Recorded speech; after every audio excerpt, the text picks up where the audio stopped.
इस सत्संग का जो विषय है वो ये है कि योग मत और संत मत किसे कहते हैं, यानी कि योग मत में और संत मत में क्या अंतर है। तो सत्संग पूरी सुनिएगा और अगर आपको सत्संग समझ में आए तो सत्संग को शेयर ज़रूर कीजिएगा, जैसे सभी सत्य को जान पाएँ और सत्य का लाभ ले सकें। प्रथम हम बंदगी करते हैं। बंदगी मेरे सदगुरु कबीर साहब को बंदगी, बंदगी धनी धर्मदास साहब को बंदगी, बंदगी गुरु नानक देव साहब, गुरु अंगद देव साहब, गुरु भीखा साहब, मलुकदास साहब, गरीबदास साहब, रेवीदास साहब, अचलूराम साहब, दादूदास साहब, मेरे सदगुरु विशनदास, सदगुरु प्रागदास, सदगुरु गिरदाईदास, सदगुरु रोयल साहेब, सर्वे संतों को बंदगी, सकल हंस को बंदगी, साहेब बंदगी सतनाम। तो विषय ये था कि योग मत और संत मत में क्या अंतर है। देखिए, योग मत में यज्ञ होता है, कार्य होता है, वो कार्य हमें करना पड़ता है, यानी कि हमें साधनाएं करनी पड़ती है। मुद्राओं की साधनाएं होती हैं योग मत में। योग मत में नाम जाप होता है। योग मत में जो नाम दिया जाता है वो भी शरीर को दिया जाता है, यानी 52 अक्षरी शब्द मिलते हैं, उन्हीं शब्दों का हम जाप करते हैं, उन्हीं शब्दों का हम साधना करते हैं। ये सारा कुछ योग मत में होता है। लेकिन संत मत में ऐसा नहीं होता।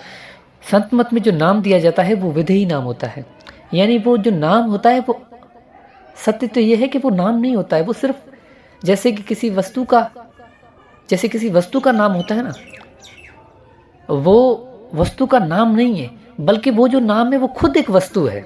ये असल में सत्य ये है कि विधेयी नाम जो है वो किसी वस्तु का नाम नहीं है, बल्कि विधेयी नाम खुद एक वस्तु है।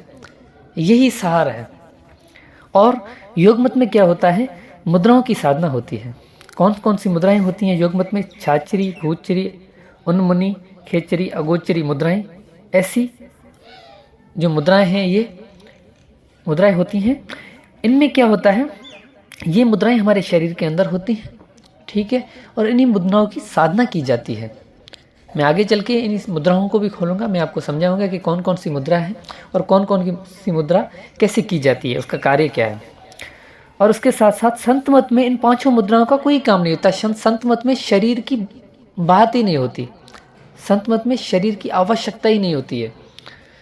संत मत में हमें ध्यान लगाने के लिए आंखें बंद करनी पड़ती ही नहीं है। संत मत में हमें शरीर का ध्यान ही नहीं लगाना पड़ता। यही बात तो गुरु गोरखनाथ को सदगुरु कबीर साहब ने समझाया था कि गोरख तुम आज तो शरीर का ध्यान लगा रहे हो, क्योंकि गोरखनाथ योगी थे, संत नहीं थे। गोरखनाथ क्या करते थे, वो शरीर का ध्यान लगाते थे। इसीलिए सदगुरु कबीर साहब ने गोरखनाथ जी को कहा कि गोरख आज तो तुम इन शरीर का ध्यान लगा रहे हो, आज तो तुम इस चक्रों की साधना कर रहे हो, आज तो तुम इंगला पिंगला शिमला का ध्यान लगा रहे हो, इनकी साधना कर रहे हो। लेकिन जब तुम्हारा शरीर ढहेगा, जब तुम्हारा शरीर गिरेगा, जब तुम्हारी मृत्यु होगी, तब कहाँ ध्यान लगाओगे? तब गोरखनाथ को बात समझ में नहीं आ रही थी कि ये साहिब किस चीज़ की बात कर रहे हैं, ये कैसी बात कर रहे हैं। ध्यान तो हम शरीर का ही लगा सकते हैं, और कौन सी चीज़ का हम ध्यान लगाएं। तब सदगुरु कबीर साहब ने गोरखनाथ साहब को कहा, गोरख इंगला बिन से पिंगला बिन से सुषुम्ना नारी, कह कबीर सुनो जथी, गोरख तुम कहाँ लगाओगे ताड़ी। कि गोरख फिर तुम कहाँ लगाओगे ध्यान, आज तो तुम यहाँ लगा रहे हो। तो मेरे भाई, शरीर का ध्यान, जब आपका शरीर ढहेगा तो आपका ध्यान भी ढह जाएगा। लेकिन हमें जिसका ध्यान लगाना है वो परम पुरुष परमात्मा है, वो सद्गुरु है, वो परमात्मा है। हमें उसका ध्यान लगाना है। लेकिन उसका ध्यान हम तब लगाएंगे जब हमें पता होगा कि वो है कहाँ। अच्छा, एक और बात क्लियर कर देता हूँ कि योग मत में कार्य किया जाता है, संत मत में कार्य किया नहीं जाता, कार्य ही होना पड़ता है। यानी कि ऐसा समझिए, आप कुछ भी नहीं कर सकते, आपके हाथ में नहीं है। इसी के लिए तो योगी के पास अहंकार आ जाता है। जब योगी किसी साधना को प्राप्त करके किसी सिद्धि को प्राप्त कर लेता है तो उसके पास बहुत अहंकार आ जाता है। वो समझता है कि मैं सब कुछ हो गया हूँ, मुझसे बड़ा कोई नहीं है, उसके पास बड़ा अहंकार आ जाता है। लेकिन संत मत में ऐसा नहीं होता, क्योंकि संत मत में कुछ भी कार्य वो खुद से नहीं कर सकता। हम उस सत्य शब्द को, सत्य नाम को हम प्राप्त ही नहीं कर सकते, हमारे हाथ में ही नहीं है। हम सिर्फ और सिर्फ सिमरन कर सकते हैं, हम सिर्फ और सिर्फ ध्यान लगा सकते हैं, जो गुरु जहाँ पे बोलता है वहाँ पे। लेकिन हमारे हाथ में नहीं है कि हम उसको प्रकट कर सकते हैं। उस शब्द को अनुभव कर सकते हैं। वो शब्द परमात्मा की दया से अनुभव होता है। जब परमात्मा आप पे दया करेगा, जब परमात्मा चाहेगा, तब आप उस शब्द को अनुभव कर सकते हो। उसके अलावा कभी भी आप उस शब्द को अनुभव नहीं कर सकते मेरे भाई, बस ये बात जान लें। और उसके साथ साथ क्या होता है कि योग मत में जो हमें नाम दिए जाते हैं वो भी पढ़ने लिखे और बोलने वाले नाम होते हैं। वो नाम ही पांचों तत्वों से बने होते हैं, इन्हीं 52 अक्षरों से बने हुए होते हैं, इन्हीं की धुनों से बने हुए होते हैं। जो हमारे शरीर में जो 5 तत्वों की धुनें हैं वो धुनों से ही शब्द बनते हैं। उन्हीं शब्दों को जोड़ जोड़ के नाम बनाए हैं। तो ये सारा कुछ जो होता है वो योग मत में होता है। लेकिन संत मत में जो नाम दिया जाता है वो अकेय नाम होता जाता है। वो नाम कहने में आता ही नहीं, वो बोलने में नहीं आता, लिखने में पढ़ने में नहीं आता, क्योंकि मैंने प्रथम ही बोल दिया है कि वो नाम है ही नहीं, वो तो वस्तु है। वस्तु कहाँ ढूंढे और किस विद लागे हाथ, वस्तु तभी पाइए जब भेदी लीजिए साथ। भेदी लीना साथ में दीनी वस्तु लखाए, कोटि जन्म का फन था पल में दिया पहुंचा। उस वस्तु का ज्ञान वो ही दे सकता है जिसने उस वस्तु को अनुभव किया है, जिसने उस वस्तु को जाना है, जिसने उस वस्तु को प्राप्त किया है। सदगुरु की दया से, मेरे बंदी छोड़ की कृपा से, वो बंदी छोड़ चाहे तो किसी को भी वो वस्तु दे सकता है, और कोई गुरु नहीं दे सकता। गुरु सिर्फ और सिर्फ विधि देगा, गुरु सिर्फ और सिर्फ मार्ग देगा।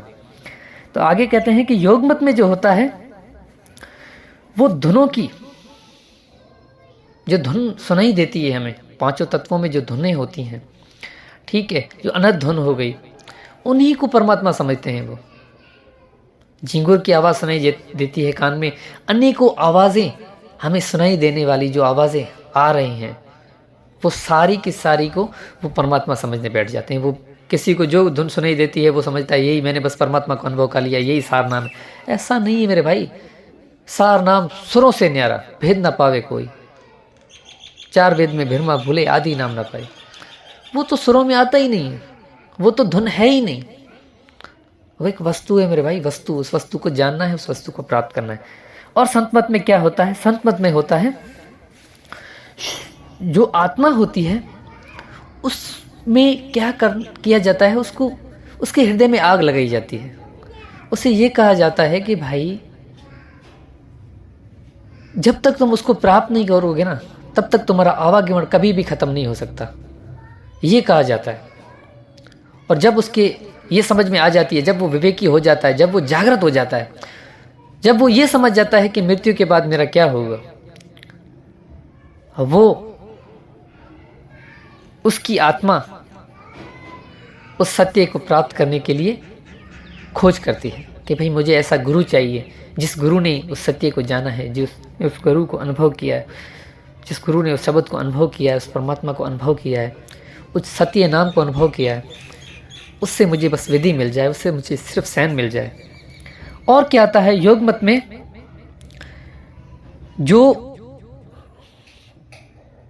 हमारी जीव आत्मा है ना, उसको किसी न किसी मुद्रा में अटका दिया जाता है, यानी कि फंसा दिया जाता है। यानी कि कोई इंगला में फंस गया, कोई पिंगला में फंस गया, कोई सुषुम्ना में फंस गया, कोई नाभि में फंस गया, कोई हृदय कमल में, यानी अनेक शरीर में अनेक जो हमारे कमल हैं, उन्हीं कमलों की साधना कराते हैं और हर किसी की सूरत किसी न किसी कमल में फंस जाती है। लेकिन संत मत में ऐसा नहीं होता।